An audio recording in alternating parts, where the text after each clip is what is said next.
อันนี้นี่จังได้ก็ต้องสิได้เอาออกได้ประตูสวนกล้วยนี่ขึ้นไปนี่พี่น้องเนาะแต่รากนั่นเด้อพี่น้องเด้อเนาะสัตว์ขึ้นไปพี่ใส่เสาเฮือนตัวนั้นไปหั่นเลยโอ้ถือว่าใหญ่ยังน้องต้นกล้านี่เบิ่งอยู่นี่เบิ่งดูจับขึ้นมาเบิ่งอยู่หั่นโอ้ยเนาะเหลือครึ่งหนึงใส่ๆมื้อแรงพี่น้องเนาะตัดภาพตัดซองมาอีกบาทนี่ก็อยู่บ้านซองของน้องต้นกล้าเด้อพี่น้องเด้อเนาะเป็นอีกเคสหนึ่งเนาะที่ทางเก็บชีก็ว่าสิท่ารอรุ่นเบิ่งพี่น้อยเนาะเนาะทางว่าเพิ่งก็สิเข้ามาอัปเดตอยู่ตลอดเป็นระยะอะไรพี่น้อยเนาะมามื้อนี้ก็พอดีทางประตูเพิ่นสิเฮ็ดหยังเด้นี่เนาะสบายดีน้องต้นกล้าโอ้ยเนาะฮักมาแตะฮุงเฮียนแต่ดนแล้วบ่โดยดนเลยนั่นนี่ก็3 โมง 4 โมงหน่อยๆเด้นี่เนาะเบิ่งอ้ายอันตั้งกล้องกันจังหวัดพี่น้อยเนาะปาโธนึ่งข้าวนึ่งน้ำบ่แม่ตุก่อนอื่นเด้อพี่น้อง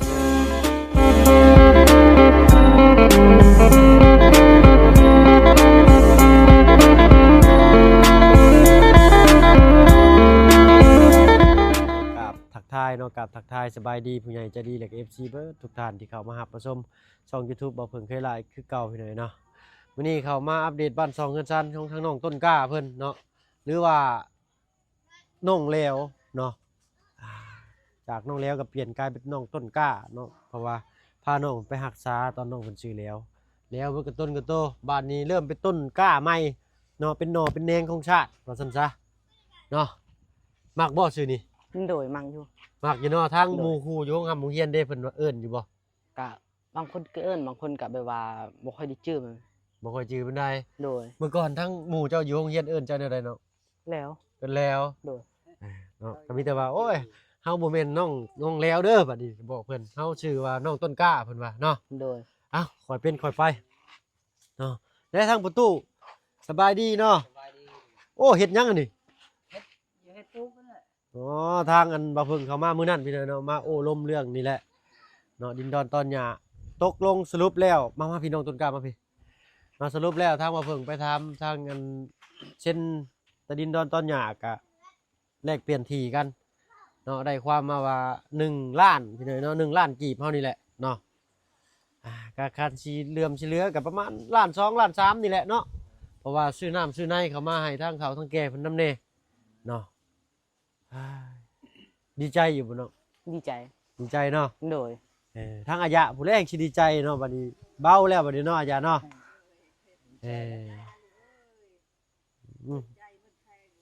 โดยเนาะถือว่าเป็นบุญของน้องเพิ่นว่าซั่นซะเนาะเป็นได้แข่งขาแบบรู้สึกปกติหรือบ่หรือแนวใดกับไม่ว่าปกติกับบ่ได้ปกติประมาณ 80% ได้บ่ประมาณ90ได้แหละ90เลยเนาะเหลือ 10% ค่อยๆเฮ็ดกายภาพบำบัดเจ้าของไปเองแต่ละมื้อเนาะ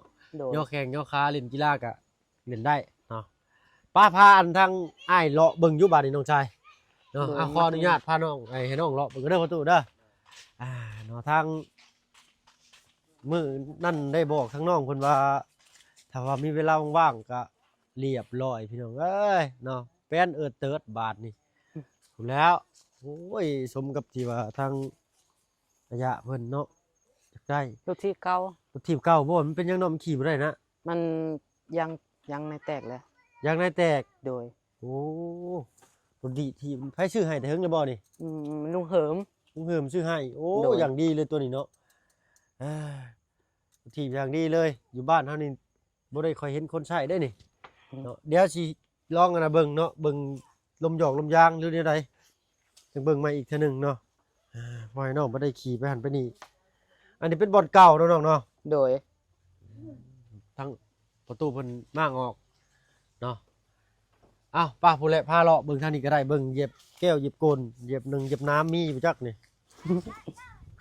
นี่แหละ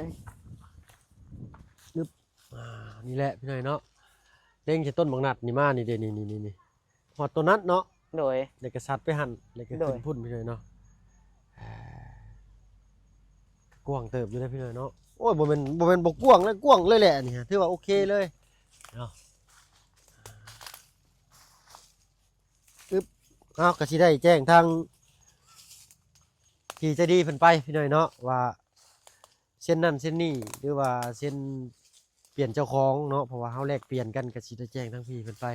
เนาะในราคา1ล้านกีบเพิ่นว่าเนาะคันสิรุดสิลื่นก็ประมาณในล้าน1หรือล้าน2ล้าน3นี่แหละพี่น้อยเนาะเพราะว่าเฮาสิซื้อน้ำซื้อในเขามาให้เฒ่าให้แก่เพิ่นกินน้ำเนาะแล้วก็ถ้าว่าอันนั้นก็ทางเจ้าของที่เพิ่นนี่เจ้าของที่เก่าเพิ่นนี่ก็ถ้าว่ามันเรือได้ก็อยากให้ค่าน้ำจิตน้ำใจเพิ่นอยู่ที่เพิ่นยังบิแบ่งให้เนาะน้องต้นกล้าเนาะ โดย มาฮอดนี่พี่เนาะมาฮอดนี่ปึ๊บต้นไม้นี่เป็นของเพิ่นบ่เป็นของเฮาเนาะ โดย ประมาณนี้เลยนะพี่น้อยเนาะสัตว์ไปใส่ต้นนั่นแต่ก็ไปใส่รักนี่ใส่เบิ่งอันนี้ไปเด้พี่น้องเนาะรักนั้นรักนะผู้พามานี่เลยนี่เนาะนี่แหละเนาะถือว่าปัดแปลนแล้ว อันนี้นี่จังได๋ก็ต้องสิได้เอาออกได้ประตูสวนกล้วยนี่ต้นบางนัดนี่สิได้เอาออกบ่ได้นี่คนออกไปปลูกบ่อนอื่นได้บ่แม่นนี่แหละใช่เพิ่นกวดตัวนั้นลงไปใส่ตัวนี้แล้วก็ตักเอานี่นี่ไปใส่หั่นน้ำแล้วก็เกรดมันเพียงนี่แหละบ่ยากดอกอันนี้เนาะโดยหากจักสิเท่าไรราคาเกรดเพิ่นนี่ก็สิลองถามเพิ่นอีกแต่ว่า2-3ล้านบ่จักอันนี้เนาะโอ้ยบ่ฮอดดอกเนาะประมาณล้านหนึง ล้านปลายมัน ล้านปลาย จะได้ย้อนอุโพนี่แล้วเนาะ แม่นนะนี่ตัวนี้สินักตัวนี้พี่น้อยเนาะ อันนี้แหละเบื้องนี้แหละเป็นคางหมูอยู่ฮะ แม่นโดยโอ้ยก็มันก็บ่ได้ค้างหมูเลยได้นี่ นี่ก็แปะนะรถ นี่ขึ้นไปนี่พี่น้อยเนาะแต่ลากนั่นเด้อพี่น้อยเด้อเนาะสัตว์ขึ้นไปพี่ใส่เสาเฮือนตัวนั้นไปหันเลยโอ้ถือว่าใหญ่ผู้แหละประตูพอดีอันให้เพิ่นเกรดเพิ่นยังให้เรียบร้อยเลยก็สิเบิ่งออกมาฮู้เองว่ามันสิงามอ้อลึโลดแหละพี่น้อยเนาะ เอาเพิ่นโดยเพิ่นพับไว้พี่น้อยเนาะเอาหินอันนี้หินยังอันนี้เพิ่นเอิ้นนี่หินพ่นผ้า พอมาแต่พุ่นกับลูกโคยว่าอยากเฮ็ดอันตีนเช้า อ๋อจะเฮ็ดตีนเสาเบิ่งก็พี่น้อยเนาะจักสิฮอดมื้อใดเอ็นเบิดแหละเนาะเว้าแล้วก็เว้าอีก ดินบ่นี่บ่ดินมันกัดเด้ ดินมันล่มเนาะ กัดเชา โดย ไว้มันกัดเชาแกนนี่มันกัด โดย นั่นแหละพอเอา เนาะเอาถือว่าเรียบร้อยเนาะคล่องแคล่วว่องไวอ๋อสะออนพักแม่ตู้เพิ่นเนาะเอาไปเรื่อยๆบ่เพิ่นก็ได้บ้านนี้เอาสิเจาะจงแต่ว่าเรื่องที่ดินนี่แหละพี่น้อยเนาะแช่เพิ่นตักนี่ดุดนี่ลงไปใส่หั่นเนาะถมขึ้นอันนั้นก็กวดลงพุ่นเบิดเลยเนาะหมดเลยอุโพนหมดเลย เนาะอันทางนี้มันทะลุออกได้บ่พ่อ ทางไหนปะ แม่น ทาง บ่มันออกทางใหญ่ได้บ่ทางนี้ได้แล้วเนาะ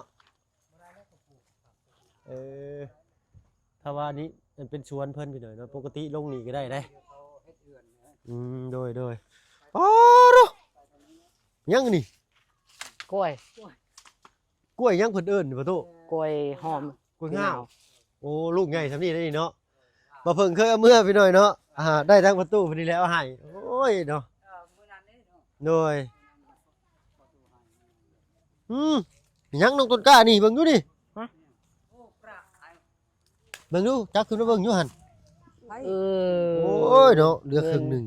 ใส่ๆมื้อแรง เงินขาดเป็นอันนั้น เด้อพี่น้องเด้อโอ้ยเงินขาดเนาะ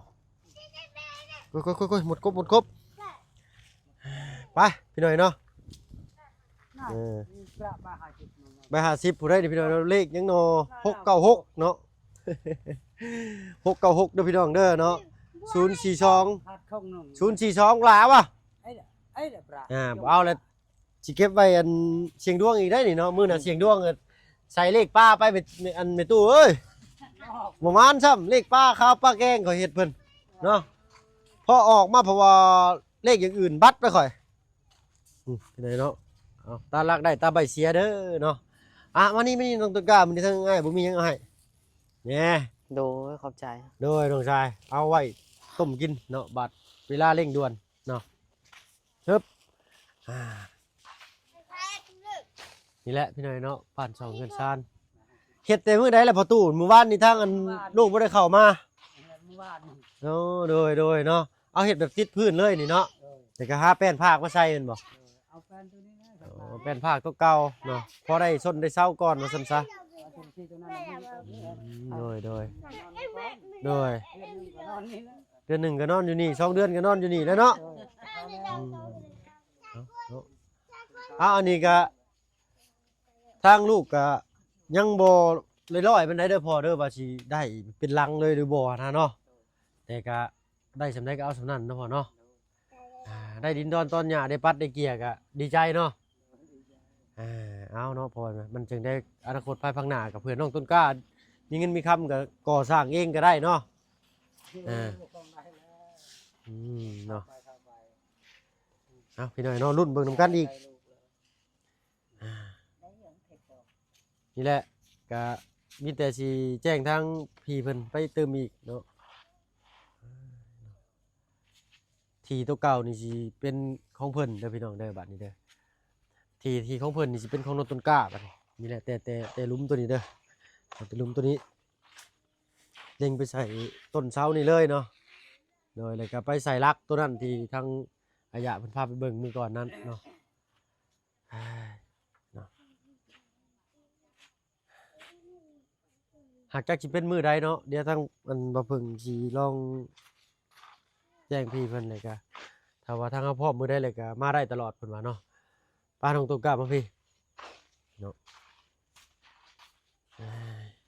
เดี๋ยวทางอ้ายสิบอกพี่เพิ่นเติมอีกเด้อเนาะว่าทางพี่เพิ่นพร้อมมื้อใดแลน่าจังสิมาร่วมกับทางในบ้านหรือว่าทางกลุ่มเพิ่นเนาะบัตรแนวมงแนวหยังก็เอาตัวเก่าก่อนบ่พ่อ เอาตัวเก่านี่ อ๋อโดยได้อยู่เนาะพอได้พักได้เช้าก่อน พักเช้านี่ก่อน พอดีแล้ววิทย์หน้าฝนเลยพี่น้อยเนาะฝนนักก็หยุดตกเมื่อวานนี้เนาะแต่กับมื้อนี้ ไม่ได้ลูก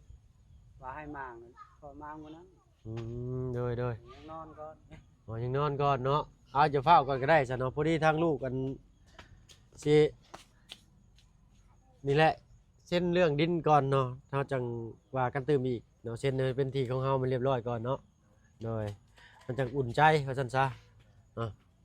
เฮาอยากให้มันเป็นของโนนต้นกล้าเรียบร้อยปุ๊บแล้วก็จึงว่าคอยขยับขยื่นตัวนี้ตัวเก่านี้มาใส่ตัวนี้พอได้พักได้เช้าเนาะแล้วก็สิโอลมทางผู้ใหญ่เพิ่นเติมอีกเนาะเนาะเอาเป็นไปได้ทางบ้านน้องต้นกล้านี่ก็อยากเปิดสมทบพี่หน่อยเนาะเปิดสมทบก็ดีคือกันพี่หน่อยเนาะลายไม้ลายมือซอยกันจึงสิแล้วจบทัวสัวดีมันจึงออกมางามพี่หน่อยเนาะเอามีแต่ถ้าทางลุงกับทางบาบุญสารวัตรเขามาเติมอีกพี่หน่อยเนาะทางพี่เพิ่นก็อยากบอกว่าทางพี่เพิ่นก็อยากให้ว่าบ้านน้องต้นกล้านี้เนาะก็เปิดสมทบพี่หน่อยเนาะแต่เรื่องดินนี่คือสีเรียบร้อยแล้วพี่หน่อยเนาะเรียบร้อยเลยก็เรื่องเสาเนาะจังได้ก็รุ่นเบิ่งกันอีกพี่หน่อยเนาะว่าสิได้ยังมาสำใดแน่เนาะถ้าว่าผู้ใหญ่ท่านใดอยากช่วยในน้องต้นกล้าเพิ่นพี่หน่อยเนาะ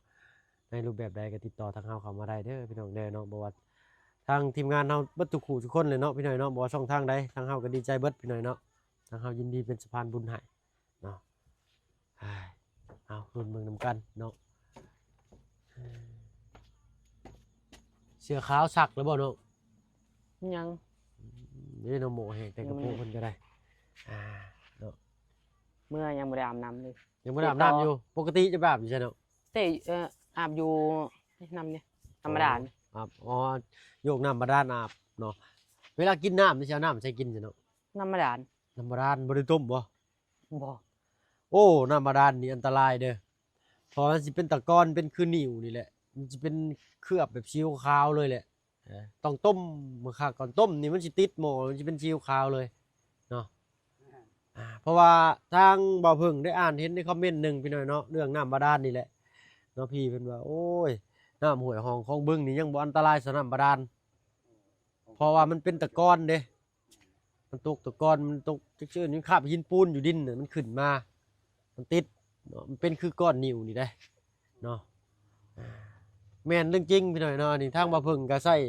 น้ำบาดาลอยู่เฮือนทางอันเมนอินเตอร์นะเวลาเปิดใส่โอ่งไว้แล้วมันเป็นคราบขาวๆคือคราบหินปูนเกาะไว้เลยพี่น้อยเนาะนะอันตรายเด้อตัวนี้เด้อมันต้องต้มด้วยน้ำนี่เด้อเนาะเอาพี่น้อยเนาะ เรือสำนั้นบ่เข้าพี่น้อยเนาะได้ยังกินแรงเลยอะมื้อนี้ยังบ่ได้ยังช้ำทั้งลูกบ่มียังมาฝากซ้ำมีแต่นี่แหละหมูกัวนี่หมูกัวเนาะ บ่กลัว เอิ้นถึกบ่ มีกลัว มีกัว มี มีโดยเนาะ เวียดนามว่ามีกลัว มีกัวเนาะโอ้ยเนาะพอได้อันตัวเข่าลงท้องว่าซั่นซะเนาะพ่อเนาะทั้งน้องต้นกล้าเพิ่นมาเมื่อกี้นี้ทั้งน้องเพิ่นก็เตะตะกร้อออกกำลังกายอยู่พุ่นแหละพี่น้อยเนาะ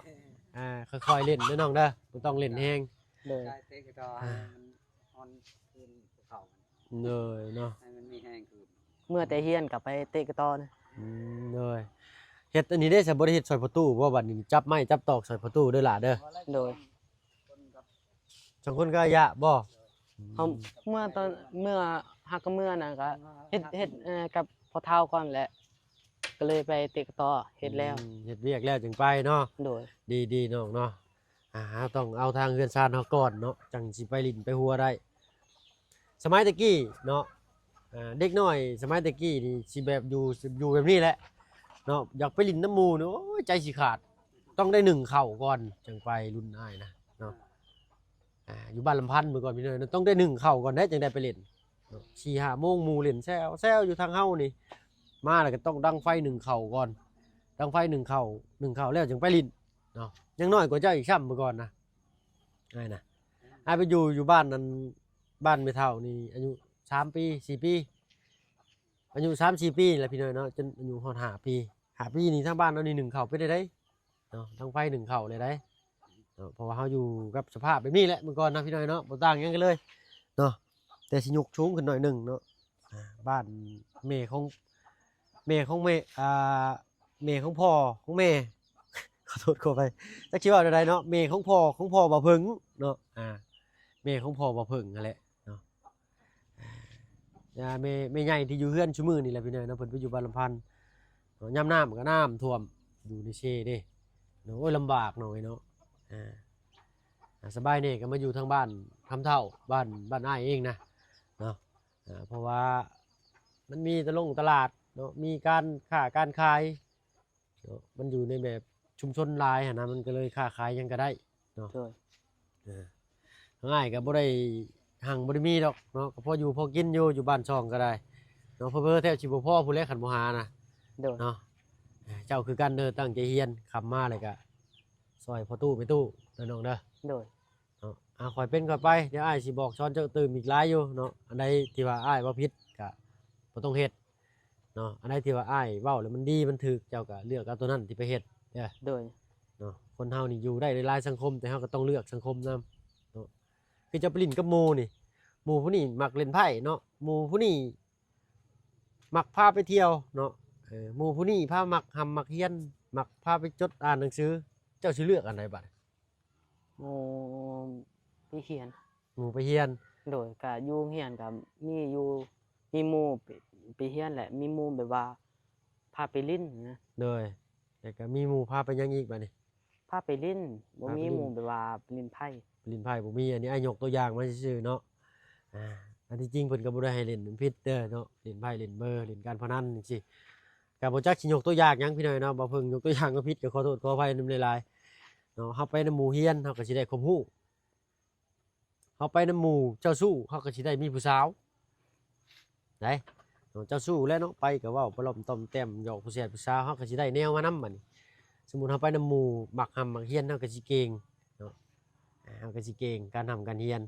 อันนั้นคืออนาคตเฮาเนาะ โดย จงตั้งใจเอาเด้อน้องเด้อเอ้าทางง่ายก็สิไปก่อนแล้วสาบาดนี้เนาะ4 โมงสิ5 โมงเลยพี่น้อยเนาะตะเวนก็ค่อยค่ำลงแรงแล้วพู้เนาะเริ่มหนาวเลยได้บาดนี้เนาะเริ่มสะแงดแล้วเนาะ โดย สะแงดลึเนาะเอารุ่นเบิ่งนำกันอีกพี่น้อยเนาะสุดแล้วแต่วาสนาของน้องต้นกล้าเพิ่นว่าสิได้ซำใดเนาะเอาแข่งเรือแข่งพายเฮาแข่งกันได้แข่งบุญแข่งวาสนานี่แข่งกันยากอยู่ได้พี่น้อยเนาะเอาก็ขอให้น้องพบเจอแต่สิ่งดีๆเนาะน้องเนาะ โดย เปิดครอบเปิดครัวแหละเนาะเอาทางอ้ายก็สิแจ้งทางพี่เพิ่นเติมเนาะเดี๋ยวว่าเฮาพร้อมทางเฮาพร้อมมื้อใดเนาะในราคานี่เฮาสิมาจดรายลักษณ์อักษรเช่นค่ามิตรค่าซอให้นายบ้านนายกลุ่มเพิ่น ก็เอิ้นทางเจ้าของที่ดินซ้ายขวาเหนือใต้และมานำกันเนาะโดยทางที่ดีทางบ่พึ่งก็อยากพู้นแหละเนาะจิท่าทางลุงกับบ่บุญสารวัตรขึ้นมานำเนาะเพราะว่าอันนี้ก็เป็นครั้งแรกของบ่พึ่งเนาะก็ถึกๆผิดๆได้ก็สิขอคำปรึกษาจากลุงเนี่ยจากบ่บุญสารวัตรและพี่น้อยเนาะยังคือเก่าเด้อพี่น้องเนาะสามก๊กสามเคยคือเก่าเนาะโทษแต่ว่าทางลุงเพิ่นมีเวียกด่วนจำเป็นทางบ้านเนาะทางบ่พึ่งก็จำเป็นต้องแล่นขึ้นมาก่อนเนาะเฮาก็ถ้าเพิ่นบ่ได้พี่น้อยเนาะเพราะว่าช่องเฮาก็ยังน้อยอยู่เนาะถ้าว่าผิดพลาดประการใดทางบ่พึ่งก็ขอโทษขออภัยนำหลายๆเด้อเนาะทางอ้ายไปก่อนน้องเนาะสบายดีปาลูกบ่จุทุกคนโด ปาลุง ย ทุกคน เลยเนาะไปอายไปก่อนขออาตึมเนี่ยเนาะเอาเบิ่งเด้อไปเล่นตะกอไปกันเด้ออย่าเด้อสบายดีจ้าโดยป้าเนาะทางอายไปก่อนบัดตอนนี้โดยพ่อโดยเนาะโอ้เริ่มหนาวเลยโอ้อันนั้นข่อยก็เรียกว่างูเขียวพี่หน่อยเนาะโคตรลงงูอยู่บ่เอาไปก่อนพี่หน่อยเนาะพบกันคลิปหน้าสำหรับคลิปนี้บ่าวห้างบ่พึ่งขอตัวลาลงแล้วเนาะอยู่ดีมีแห้งเบิดทุกคนความเจ็บจะสุดได้ความไข่จะมีเด้อเนาะเฮงๆปังๆตลอดปีตลอดไปพี่น้อยเนาะไปแล้วสบายดีจ้า